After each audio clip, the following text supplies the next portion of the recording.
이모, 수진 이모. 아, 못 참겠어. 방 문틈 사이로 들려온 것은 제 이름을 고통스럽게 부르는 지훈이의 낮은 신음이었습니다. 친구 아들의 가장 내밀한 세계를 훔쳐본 그 밤의 이야기, 지금 시작합니다.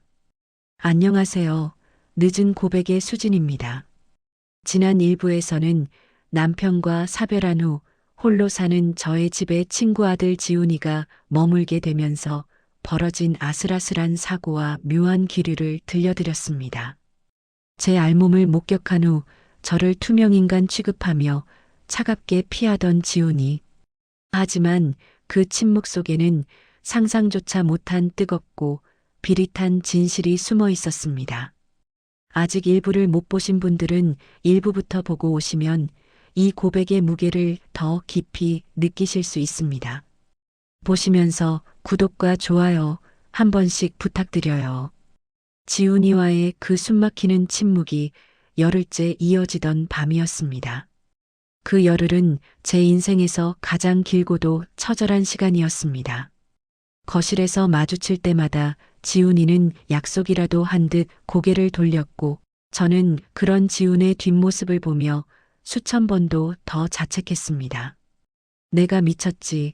친구 아들 같은 애를 상대로 무슨 망신이야.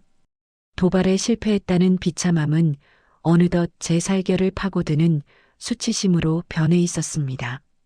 하지만 그 지독한 냉전 속에서도 제 몸의 감각은 이상하게도 더 예민해져만 갔습니다. 지훈이가 나간 욕실의 비누 향기, 계단을 오르내리는 묵직한 발소리 하나하나가 제 신경을 팽팽하게 잡아당겼습니다. 그 아이가 2층으로 올라가고 나면 저는 그가 밟았던 계단에 손을 대어 남은 온기를 느껴보기도 했습니다. 미친 짓인 줄 알면서도 멈출 수가 없었습니다. 자정이 훌쩍 넘은 시각이었습니다. 눅진한 습기와 열기 때문에 도저히 잠을 이룰 수 없어 마당으로 바람을 쐬러 나왔습니다. 밤 공기조차 미지근한 열대야 속에 멍하니 서 있는데 문득 고개를 들어보니 2층 옥탑방 창문에 여태 불이 켜져 있더군요. 이 무더위에 지훈이도 잠을 못 자고 곳이 공부를 하는 건지 아니면 더위 때문에 뒤척이는 건지 걱정이 됐습니다. 시원한 미숫가루라도 한 잔 타다 줘야겠다는 마음을 핑계 삼아 부엌으로 향했습니다. 얼음물을 가득 채워 사각거리는 소리가 나도록 시원하게 미숫가루를 타서 쟁반을 들고 외부 계단을 올랐습니다. 쟁반을 든 손이 미세하게 떨렸습니다. 그냥 시원한 것만 전해주고 오는 거야. 이 더위에 애가 고생하니까. 다른 마음은 없어. 스스로에게 다짐하며 마지막 계단을 밟았습니다. 그런데 평소라면 굳게 닫혀 있어야 할 지훈의 방문이 아주 살짝 손가락 하나가 들어갈 정도로 열려 있었습니다. 안에서는 눅진한 습기와 함께 짐승의 것 같은 거친 숨소리가 새어나오고 있었습니다. 저는 저도 모르게 숨을 죽이고 그 문틈 사이로 시선을 던졌습니다. 그곳엔 제 평생 잊지 못할 광경이 있었습니다. 단정한 줄만 알았던 친구 아들 지훈이가 책상 위에는 수험서를 펼쳐둔 채 제가 오늘 낮에 욕실 옆 다용도실 세탁바구니 위에 조심성 없이 던져두었던 분홍색 레이스 속옷에 코를 박고 미친 듯이 제 향취를 들이마시고 있었습니다. 이모, 수진 이모. 아, 정말 미치겠네. 지훈의 입에서 터져나온 제 이름은 제가 평생 들어본 그 어떤 고백보다 노골적이고 뜨거웠습니다. 지훈은 제 살결이 닿았던 그 얇은 조각에 얼굴을 묻은 채 격렬하게 스스로를 위로하고 있었습니다. 그동안 저를 투명인간 취급하며 무심하게 지나치던 그의 머릿속에 어떤 풍경이 그려지고 있었는지 깨닫는 순간 제 안의 자괴감은 순식간에 안도감과 걷잡을 수 없는 갈증으로 바뀌었습니다. 지훈이가 나를 피했던 건 싫어서가 아니었습니다. 그것은 감당하기 힘든 동경이자 저라는 사람의 완전히 흔들리고 있는 남자의 처절한 몸부림이었습니다. 그의 거친 호흡이 좁은 옥탑방 공기를 달구고 있었고 그 열기는 문틈을 지나 제 심장까지 단숨에 타오르게 했습니다. 저는 그 자리에서 꼼짝도 할 수 없었습니다. 문틈으로 보이는 그의 붉게 달아오른 어깨와 흐트러진 머리카락이 너무나 관능적이어서 저는 하마터면 들고 있던 쟁반을 놓칠 뻔했습니다. 저는 들고 있던 쟁반이 소리를 내지 않게 조심하며 소리 죽여 바쁘게 계단을 내려왔습니다. 가슴이 터질 것 같은 박동을 안고 저는 다시 1층 욕실로 들어갔습니다. 이번에는 일부러 문을 잠그지 않았습니다. 그가 언제든 들어올 수 있다는 공포와 기대가 뒤섞인 저만의 은밀하고도 아찔한 초대였습니다. 따뜻한 물을 가득 채운 욕조 속에 몸을 담갔습니다. 수증기가 자욱한 욕실, 눈을 감으면 천장을 타고 내려오는 지운의 환청 같은 숨소리가 제 귓가를 울렸습니다. 조금 전 문틈으로 보았던 지운의 붉게 달아오른 얼굴, 제 이름을 고통스럽게 부르던 그 낮은 목소리.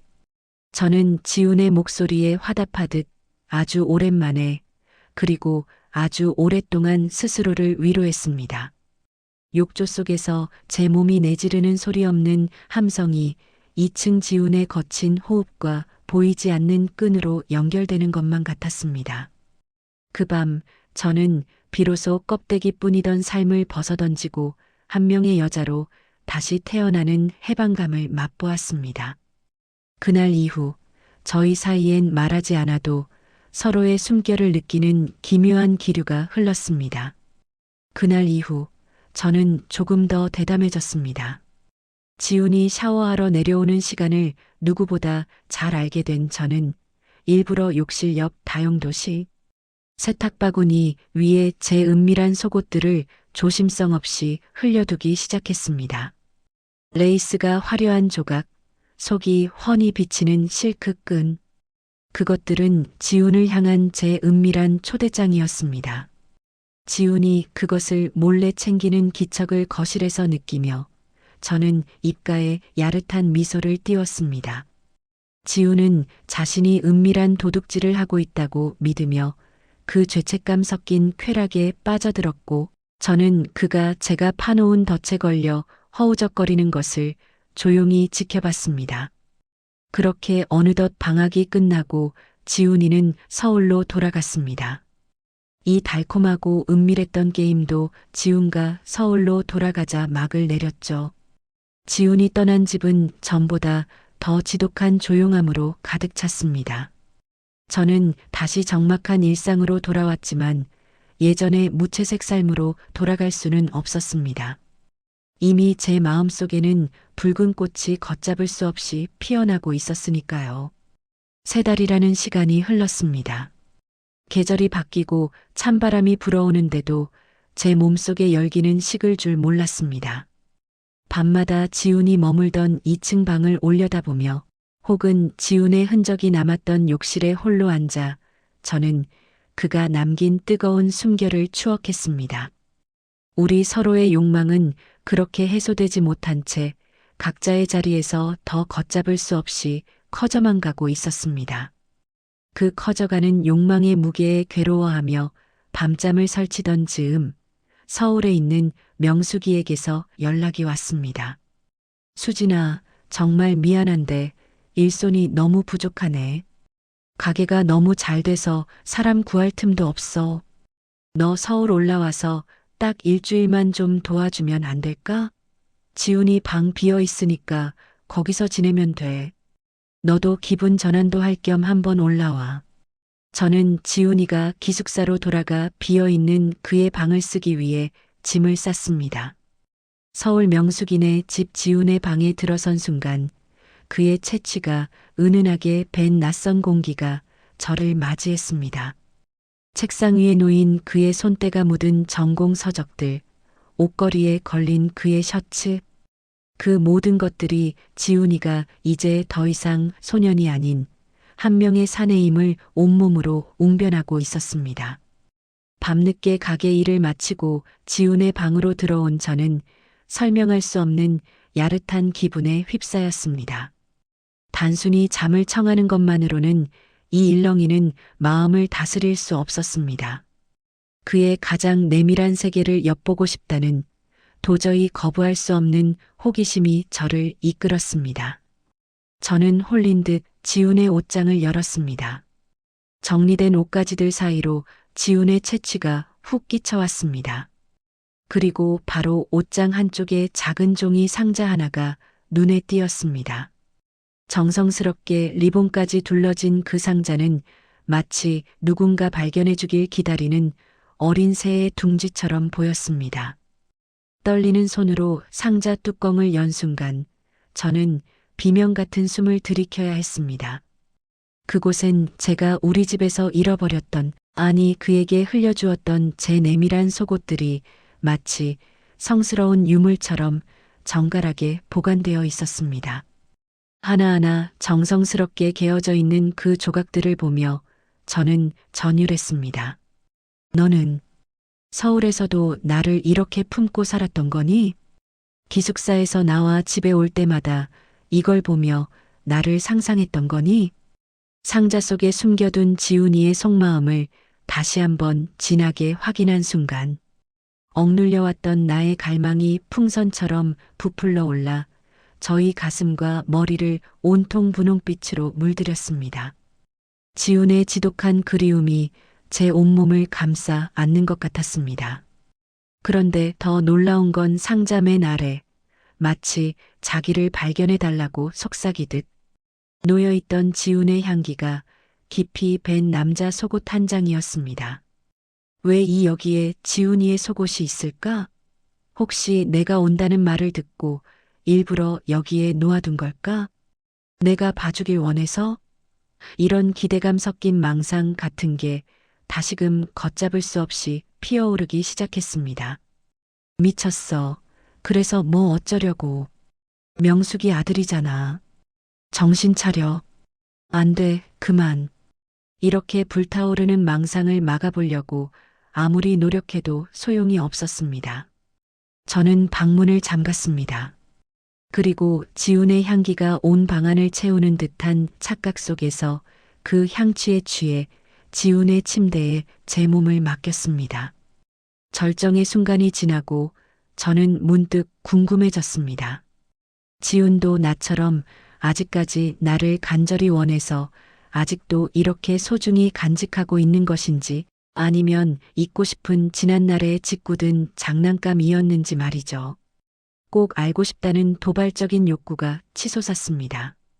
저는 입고 있던 레이스 속옷을 벗었습니다. 그리고 제 몸에 온기가 가득 뺀 그 조각을 지훈의 속옷이 있던 그 상자 맨 아래에 몰래 밀어 넣었습니다. 만약 지훈이 여전히 이 상자를 열어보고 저를 탐닉하고 있다면 그는 반드시 제 흔적을 발견할 것입니다.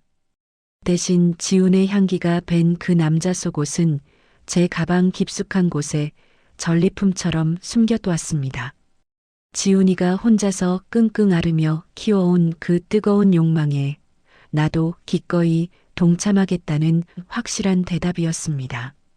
그 전리품을 품에 안고 내려온 지 얼마 뒤 지훈이가 입대를 앞두고 마지막 인사를 하러 내려오겠다고 전화했습니다. 드디어 마주하게 된 두 사람. 과연 지훈이는 제 대답을 확인했을까요? 하지만 그 밤 예상치 못한 사건이 벌어집니다. 지훈이의 폭주와 수진 여사님의 거절, 그리고 2년의 긴 이별. 이들의 사랑은 여기서 끝인 걸까요? 마지막 3부에서 그 뜨거운 결말을 확인하세요. 여러분의 구독과 좋아요, 알림 설정은 2부를 준비하는 저에게 너무나도 큰 힘이 됩니다. 그럼 곧 3부에서 찾아뵙겠습니다. 지금까지 수진이었습니다.